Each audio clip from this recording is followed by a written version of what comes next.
Assalamu alaikum, dear students. Hope all of you are doing well. आज हम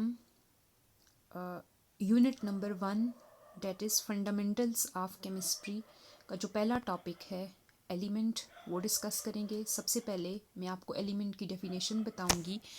जैसे कि आप इस स्लाइड में देख सकते हैं कि an element is a pure substance which can not split up into other simple substances bye an ordinary और केमिकल प्रोसेस। यानी एलिमेंट जो है वो मैटर की वो फॉर्म है कि जिसको हम फर्दर छोटे ज़रात में तकसीम नहीं कर सकते। इसकी एग्जांपल मैं आपको ऐसे दूंगी कि जैसे आयरन जो है वो एक एलिमेंट है, और अगर आप आयरन का एक पीस ले लें और उसको तोड़कर छोटे छोटे ज़रात में तकसीम कर दें तो उसका जो सबसे छोटा ज़रा होगा वो भी एलिमेंट ही कहलाएगा। Elements are made up of particles. Elements जो हैं जिन छोटे ज़रात से मिलकर बने होते हैं। An atom is the smallest particle of an element. तो वो एलिमेंट का जो सबसे छोटा ज़रा है वो एटम है। यानी एटम्स मिलकर एलिमेंट बनाते हैं। Each element consist of only one kind of atom. यानी कि हर एक जो एलिमेंट है उसमें एक जैसे एटम्स मौजूद होंगे।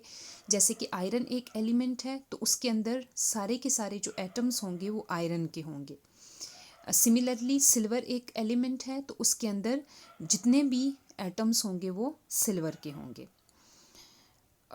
Here I have the names and symbols of the elements shown in this table. You can see basically symbol is the shortest form of writing an element. यानी जब आप एक एलिमेंट को शॉर्ट करके लिखते हैं तो उसको सिंबल कहते हैं।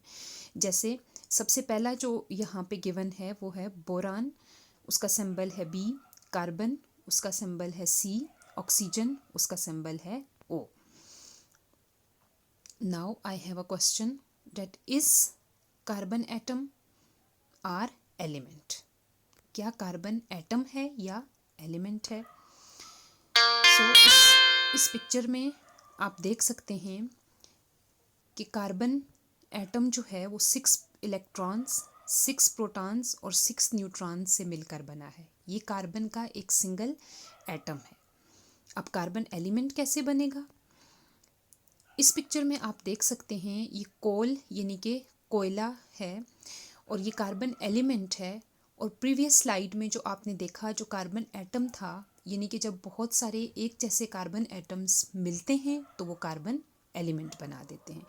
कार्बन एटम जो है वो विजिबल नहीं है, लेकिन कार्बन एलिमेंट जो है इट इज़ विजिबल, उसको आप देख सकते हैं। Here I have some more examples of elements which basically you can see around yourself. जिस तरह से gold, carbon, oxygen, silver, aluminium. So it was all about the element, and now I have a self assessment for you people, that look around yourself and find the elements you are surrounded by. आप अपने इर्द गिर्द देखें और जो भी elements हैं उनको नेम दें, उनको ऑब्जर्व करें। Thank you.